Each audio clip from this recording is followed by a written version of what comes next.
3. Bien. Antes hablamos de la vuelta a clases y tenemos el gusto de poder hablar con el ministro de Educación, Nicolás Trota, la verdad que el responsable, por supuesto, de esto en un año que me acuerdo hablamos el año pasado desde el Zoom, ¿no? Él estaba en un auto, me parece, y yendo a un acto y bueno.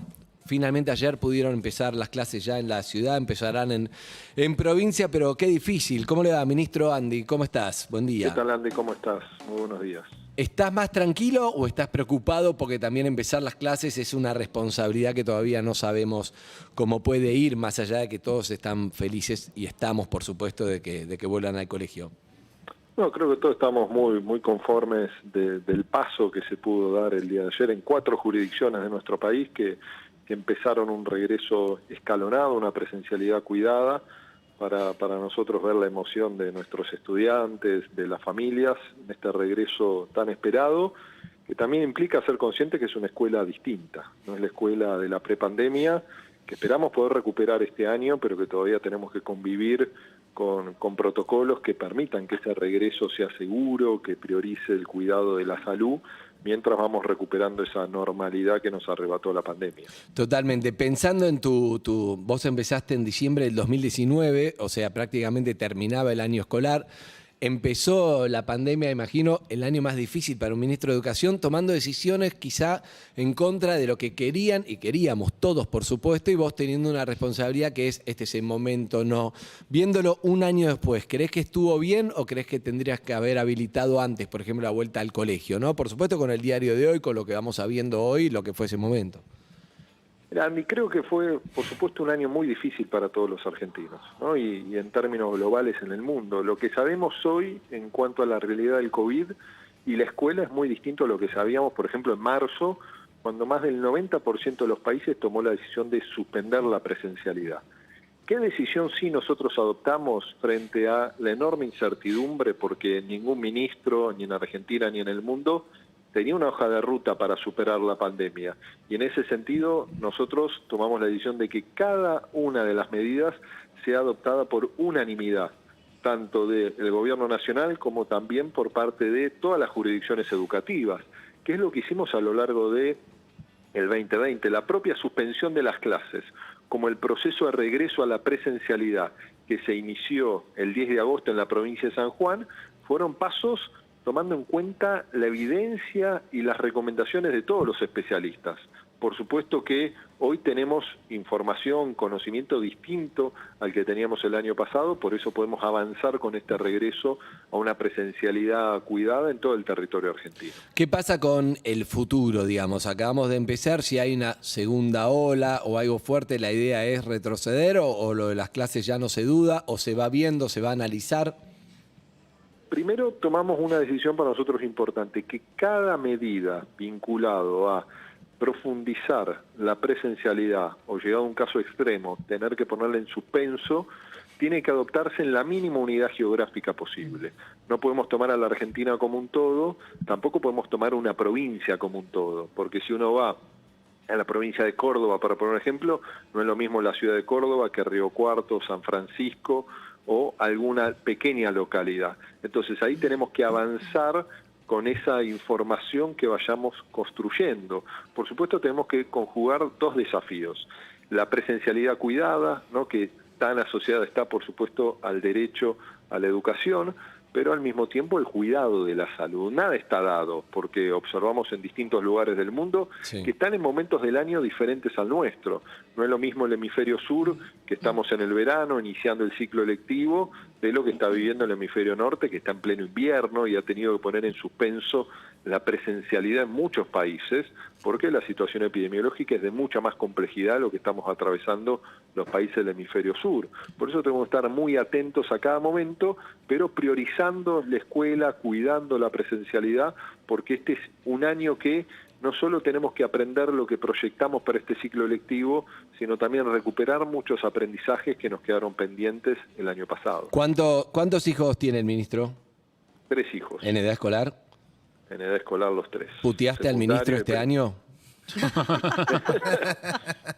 Bueno, mis hijos estaban divididos, todavía están divididos en cuanto a la voluntad de regresar, ¿no? Los más grandes están muy deseosos de regresar a la escuela, la más pequeña que está empezando tercer grado, por momentos quiere transitar el aprendizaje a la distancia. Creo que fue un año muy difícil para todos nuestros chicos y chicas, no solo en lo que se relaciona a los aprendizajes, sino también lo que implicó poner en suspensión la sociabilización, ¿no? Que no solo fue la escuela, porque también tenemos que ser conscientes que muchos de nuestros hijos no vieron gran parte del 2020 a sus abuelos, ¿no? Claro, O a la familia. Sí. Y eso es un impacto muy fuerte, que por supuesto lo vamos a superar, pero es una marca que también la escuela tiene mucho para aportar en el diálogo, en el intercambio de experiencias para que los chicos puedan superar este momento tan difícil. Hay un montón de preguntas, ministro, si tenés un minuto que se vayan presentando ahí, dale. Bueno, ¿qué tal, Harry? Mucho gusto, ministro.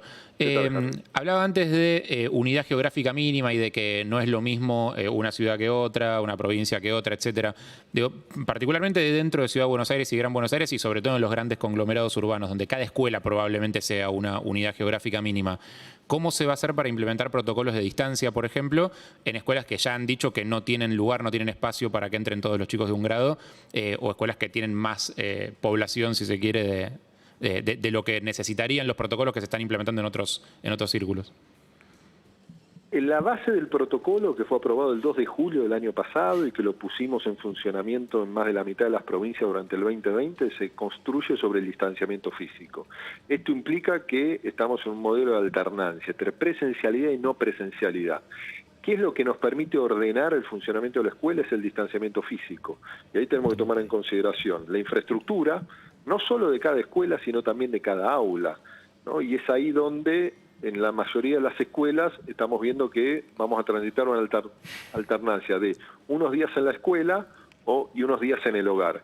Y algunas escuelas, como está pasando en la ciudad de Buenos Aires, que lo que son jornadas completas que se han transformado en jornada simple. ¿Por qué? Porque si queremos vayan todos los chicos todos los días a la escuela, el que iba 7, 8 horas ahora va a ir 4.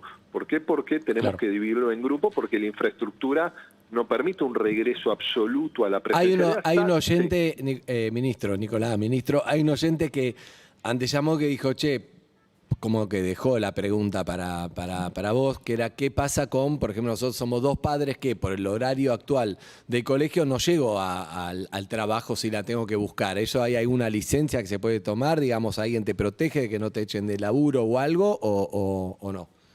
No, efectivamente. Durante el 2020 estaba la dispensa, ¿no? Que mientras no había presencialidad, uno de los adultos del hogar tenía la posibilidad de quedarse con una ausencia justificada ese día en el hogar, ¿no? Y eso mismo está vigente, es una resolución del Ministerio de Trabajo, que un adulto puede tener esa dispensa, no solo vinculada a las tareas de cuidado, sino también a lo que debe ser el acompañamiento pedagógico. Bien. Evelyn tiene una pregunta para vos, ministro. ¿Cómo va, Nicolás? Bueno, ¿Mucha confianza? Nicolás, sí. Demasiada confianza. Soy millennial, discúlpame.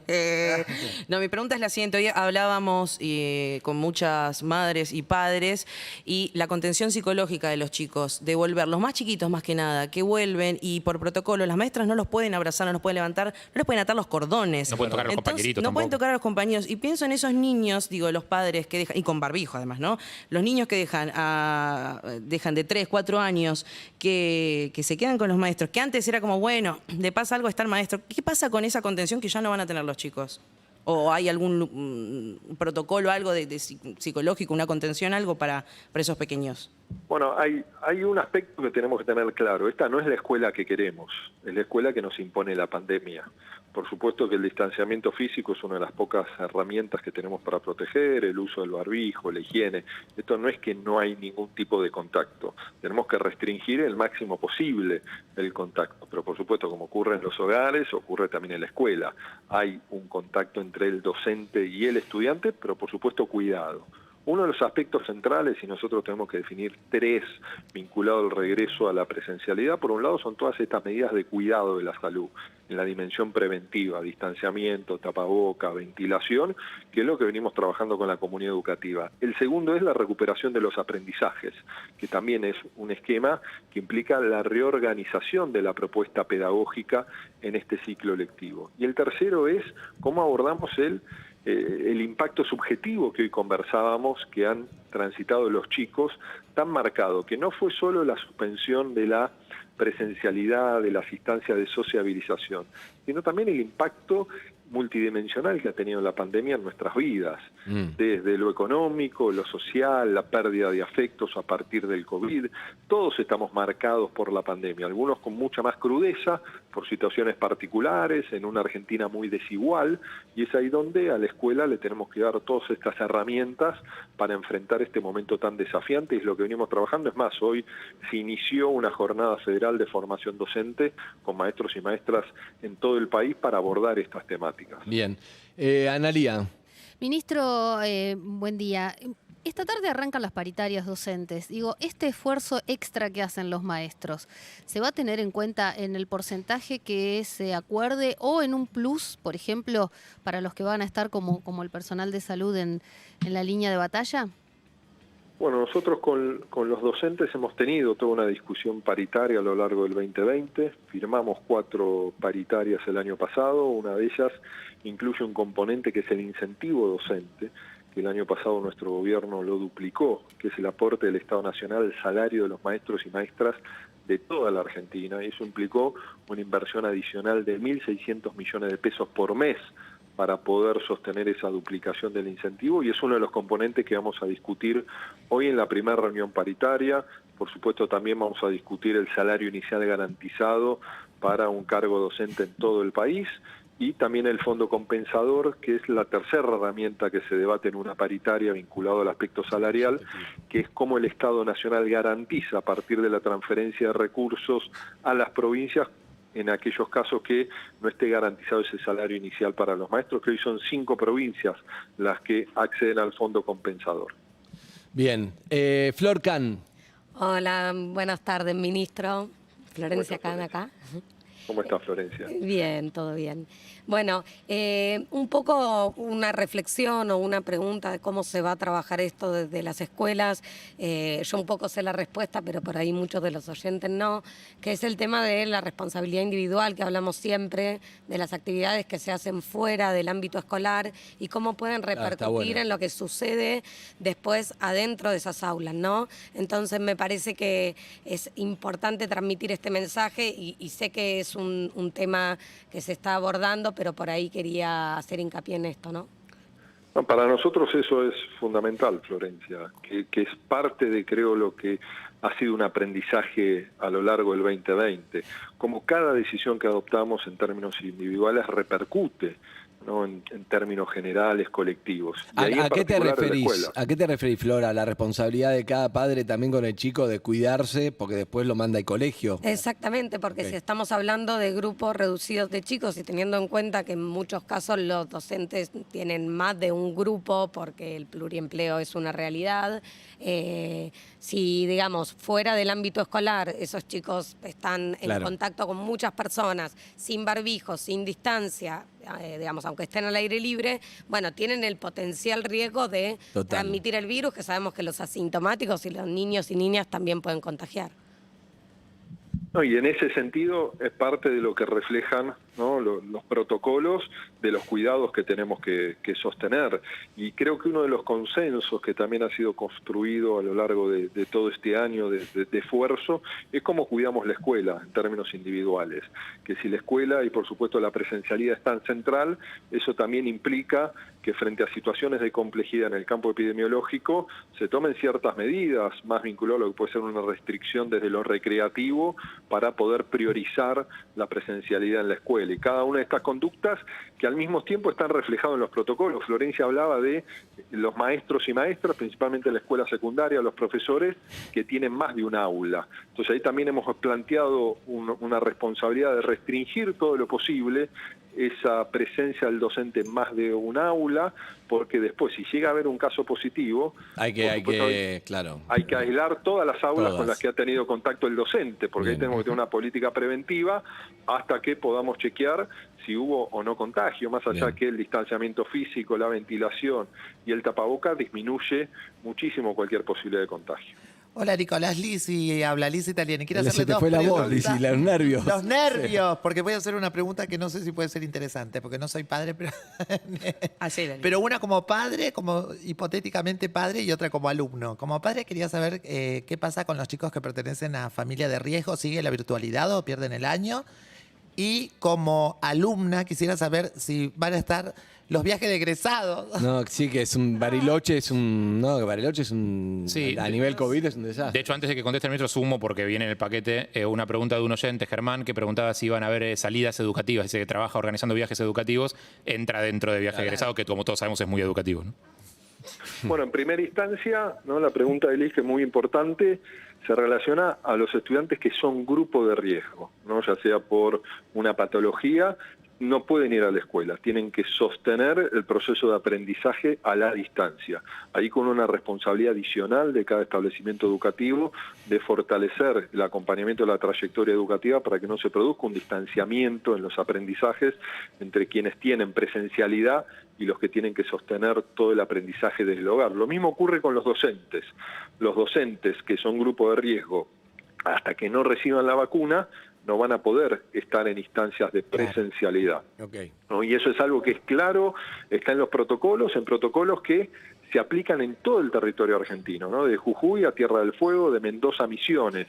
Entonces eso es algo importante que sepa toda la familia, esto que tenemos que conjugar el cuidado de la salud y la presencialidad tan importante para poder recuperar también los aprendizajes del año pasado. Bien. Y otro punto vinculado a los viajes egresados, bueno, es un tema que venimos trabajando, eso se relaciona por supuesto a la mejora de los indicadores epidemiológicos. Hoy lo que se ha planteado es sí un esquema de fuerte restricción de ciertas actividades extraescolares.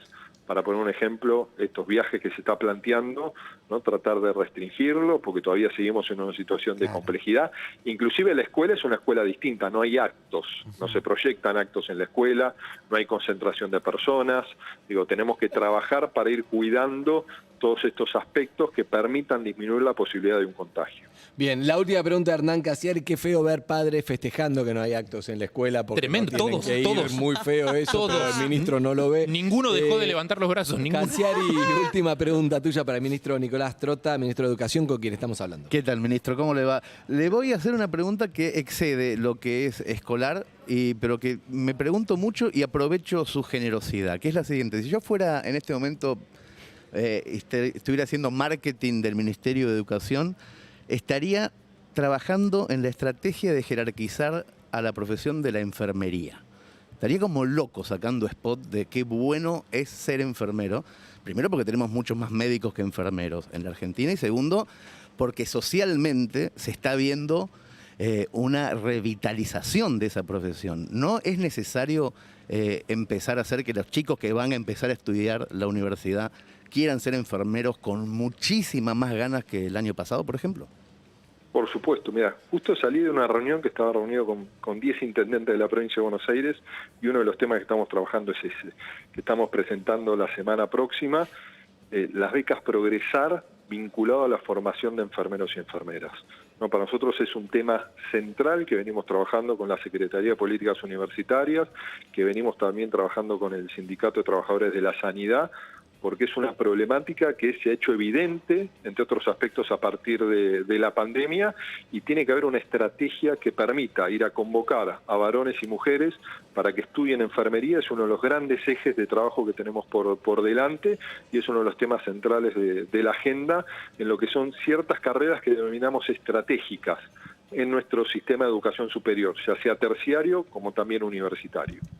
Bien, ministro, no te sacamos más tiempo, te agradecemos muchísimo esta charla y ojalá que vaya bien este año, que no tengamos que hablar de vuelta, por lo menos que haya pasado algo. La verdad que necesitamos que la educación en la Argentina vaya, que los chicos vayan al colegio, al jardín, en todas sus formas, sus maneras, porque estamos de acuerdo que para mí tu ministerio, es como de los más, quizá el más importante si queremos cambiar la Argentina, que es la educación. Para mí es fundamental, ojalá que que vaya todo bien. Gracias por la charla. No, muchas gracias y mucha suerte, Andy, en este nuevo proyecto que están encarando. Ahí va, ahí Un abrazo. estamos con Luisi, vamos a ver cómo nos va. Un abrazo, Un ministro. abrazo. Chao, hasta luego.